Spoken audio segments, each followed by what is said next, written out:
What parent wants to see their child fail? 10-year-old Amelia is one of thousands of special needs children falling between the cracks.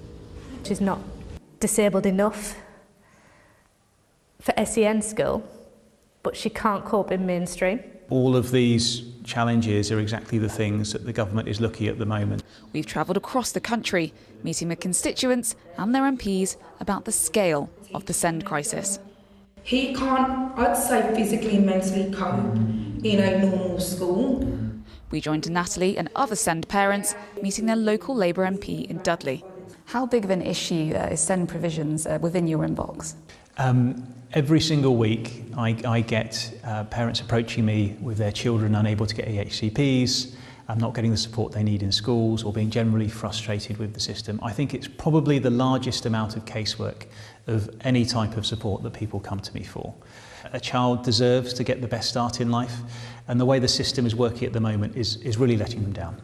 In an exclusive ITV News survey, 70% of MPs said issues relating to SEND were now among the top 5 queries from constituents. And 62% said SEND was coming up more than twice a week in their inboxes. This Tory MP is among those voicing the alarm. We're not reaching breaking point. We've long passed breaking point.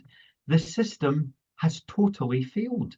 Children are being referred by their GPs for assessment and never receive an assessment.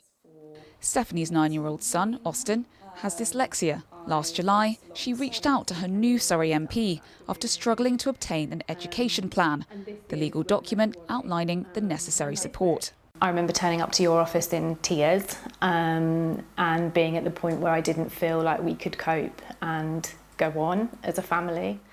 After months, they managed to secure a specialist school place, but argue parents face an uphill battle. The impact that has on the family, on the parents who often have to give up work in order to look after these children and are confronted with this really adversarial system where they are fighting to get provision. Ministers say they inherited a system on its knees and will lay out plans for reform in the autumn.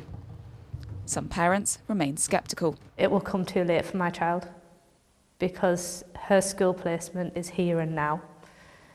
Not in a year, not in 5 years. The government has made bold promises to families, but what that will look like and how long it will take will be key for parents like Natalie.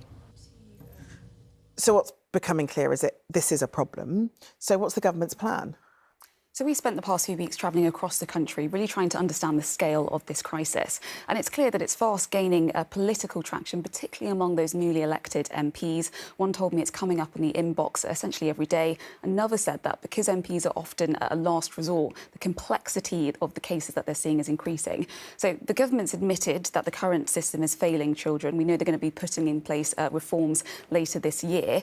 The Education Secretary has said that she favours making state schools more accessible and reducing reliance on some of those expensive private school places. So we can expect to see more of that. But we don't yet know how much all of this will cost or how long it will take.